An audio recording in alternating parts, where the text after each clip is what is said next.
આજે આપણે ઘરે જ બનાવીશું એકદમ સરસ મજાની ઇન્સ્ટન્ટ એવી માટલા કુલ્ફી. ચલો એકદમ સરસ માવા મલાઈ દાણેદાર કણીદાર માટલા કુલ્ફી કેવી રીતે બને છે એની જોઈએ રેસીપી. ખરેખર મિત્રો ઓછા બજેટમાં બંને રેડી થઈ જાય છે. સૌથી પહેલાં અહીંયા આપણે સામગ્રીની વાત કરીએ. સામગ્રીની અંદર આપણે એક અમૂલ ગોલ્ડ 500 ગ્રામ લેવાનું છે. તમે ઘરનું દૂધ કોઈ પણ લઈ શકો છો. સાથે આપણે 20 રૂપિયાનો જે મિલ્ક પાવડર આવે છે, જે પાઉચ આવે છે નાના 10-10 વાળા, એ મેં 2 લીધા છે. સાકરની મલાઈ અડધો વાટકો, ખાંડ ટેસ્ટ અકોર્ડિંગ અડધો વાટકો લીધી છે, અને કેસર એસેન્સ જે બિલકુલ ઓપ્શનલ છે, તમે લો તો પણ ચાલે, ન લો તો પણ ચાલે. હવે અહીંયા આપણે માવા મલાઈ ગુલ્ફી, જે માટલા ગુલ્ફી આવે છે, એ બનાવવા માટે સૌથી પહેલાં તો આપણે જે દૂધ છે એ દૂધને ગરમ કરીશું. બધું દૂધ અત્યારે આપણે નથી લેતા, માત્ર મિલ્ક પાવડર અત્યારે ઓગળે એટલું જ આપણે દૂધ લેવાનું છે. બહુ ફટાફટ અને ઘરે ઓછા દૂધમાં એકદમ વધારે આખા ઘરના સભ્યો ખાઈ શકે એવી સરસ મજાની કુલ્ફી આપણે બનીને રેડી થઈ જાય છે. ગેસની આંચ આપણે એકદમ ફૂલ રાખવાની. અહીંયા આપણે ધીમે ધીમે, હજી આપણું દૂધ બહુ ગરમ નથી, ધીમે ધીમે આપણે મિલ્ક પાવડર ઉમેરતા જવાનું છે. લમ્સ ન રહે એનું આપણે ખાસ ધ્યાન રાખીશું.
હવે આપણે બીજું દૂધ છે એ પણ એડ કરી દઈએ.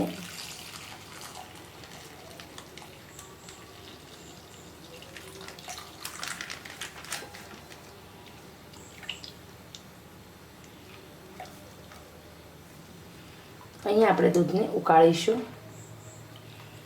જે ફરતી કિનારી પર જે મલાઈ જામી જતી હોય છે એ મલાઈને આપણે અંદર ઇન્સર્ટ કરતા જશું. આપણે ખાંડ પણ ઉમેરી દેવાની છે. મલાઈ અત્યારે એડ નથી કરવાની. અને એસેન્સ છે આપણું કેસર ફ્લેવરનું છે એ પણ આપણે એડ કરીશું ટેસ્ટ અકોર્ડિંગ. સુગંધ અને ફ્લેવર બંને આ એસેન્સથી આવે છે. માર્કેટમાં તમને આરામથી મળી જાય છે.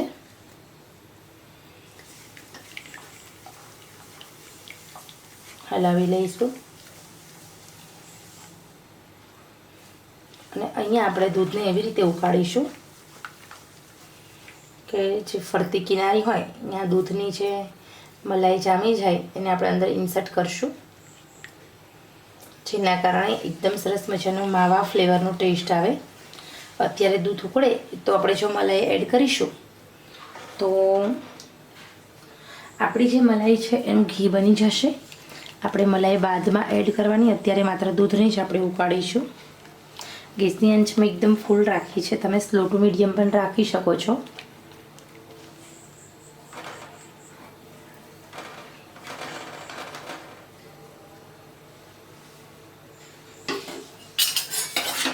ઇન્સર્ટ કરતા જવાનું આપણે મલાઈને આવી રીતે બધી, અને હલાવતા જવાનું.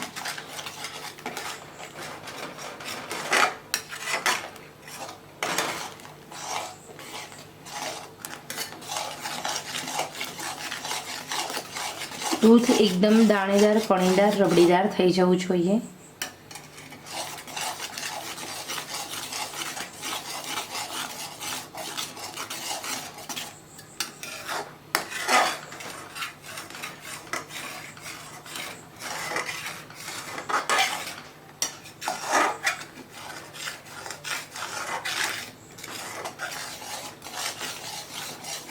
અહીંયા આપણું દૂધ ઉકળી પણ રહ્યું છે અને એકદમ સરસ ઘટ પણ થઈ રહ્યું છે.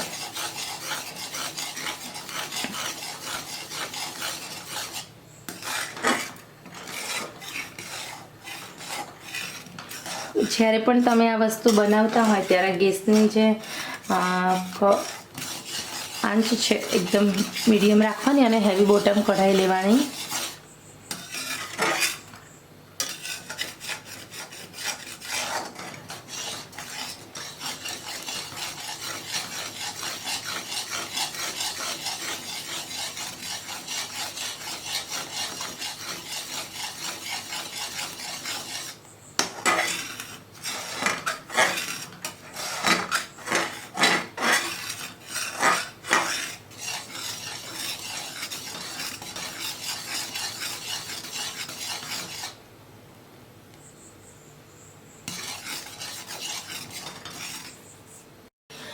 તો અહીંયા તમે જોઈ શકો છો એકદમ સરસ ઘટ અને દાણેદાર આપણું છે કુલ્ફી માટેનું રેડી થઈ ગયું છે.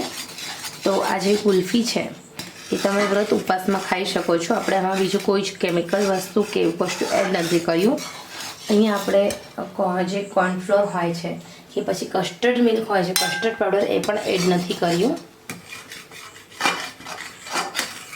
ફરતી કિનારી પર જામેલી મલાઈ ઇન્સર્ટ કરતા જઈશું આપણે. અને એકદમ સરસ મજાનું અહીંયા તમે જોઈ શકો છો ઘટ અંદર માવાદાર કણીદાર બની રહ્યું છે. તો બસ આ જ ટાઈપનું ઘટ થાય એટલે આપણે એની અંદર એડ કરીશું ઘરની તાજી મલાઈ ઉમેરવાથી આપણી જે કુલ્ફી બને છે એકદમ ક્રીમી બને છે, એકદમ શાઇની બને છે, યમ્મી બને છે, એનો ટેસ્ટ બહુ સારો આવે છે. મલાઈને આપણે ઓગાળી લઈએ.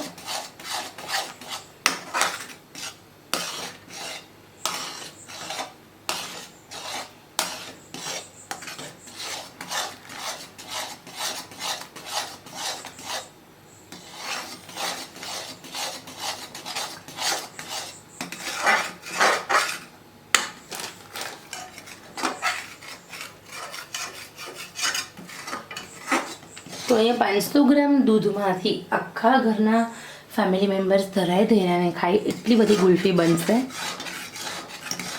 ઓછામાં ઓછી 14 થી 15 ગુલ્ફી બને છે.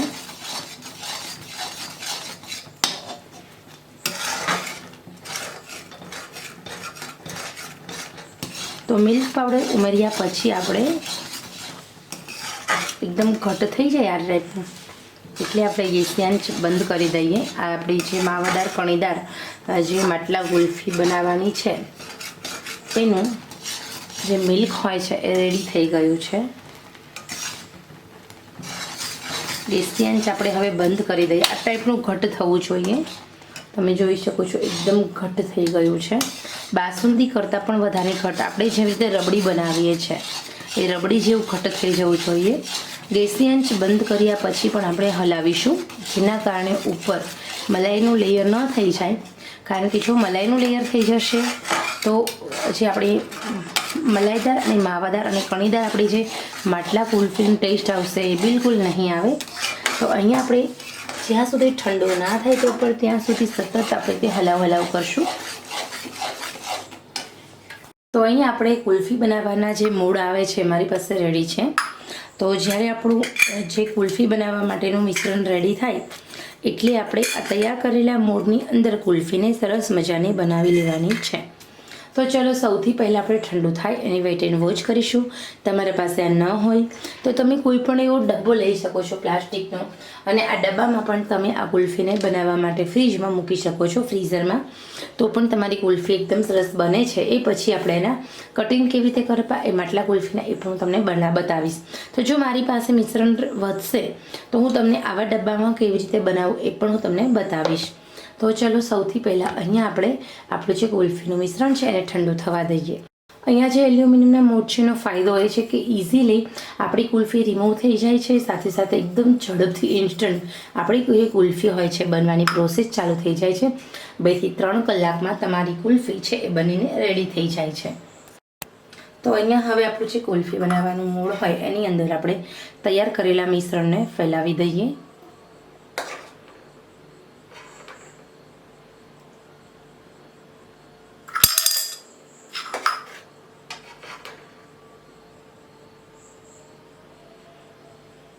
અને હવે આપણે ઉપર લીડને ટેપ કરીશું અને એ પછી કુલ્ફીની જે સ્ટીક આવે છે એને આપણે મૂકીશું. તો આવી રીતે આપણે પહેલાં બધી જે કુલ્ફી હોય છે રેડી કરી લઈએ. તો અહીંયા આપણી બધી કુલ્ફી છે એ સરસ મજાને રેડી થઈ ગઈ છે. આપણે દરેક કુલ્ફીને પહેલાં તો આપણે લીડ છે એને ટેપ કરીશું. આ લીડ ફરજિયાત ટેપ કરવાના. તમારા પાસે જો લીડ ન હોય તો તમે પ્લાસ્ટિકની જે કોથળી હોય છે એ ઉપર આવી રીતે વીંટાળી અને રબરથી ફિટ કરી શકો છો.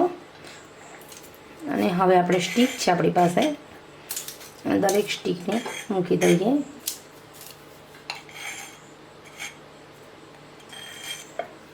તો અહીંયા આપણી કુલ્ફી બનાવવા માટેના મોડ રેડી છે. મારા પાસે સ્ટેન્ડ છે તો આપણે દરેક રેડી કરેલા મોડને સ્ટેન્ડ પર મૂકી દઈશું. અને હવે આ જે સ્ટેન્ડ છે એને આપણે ફ્રીઝરમાં મૂકીશું.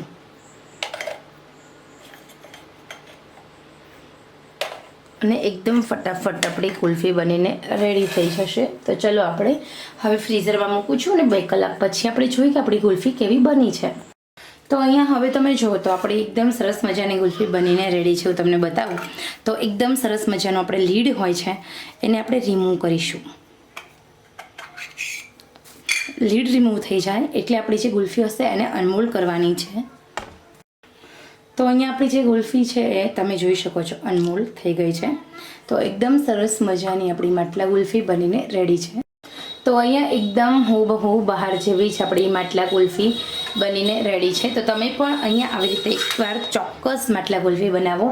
નાના મોટા સૌ કોઈ લોકો ખાતા જશે અને વાહ વાહ બોલતા જશે.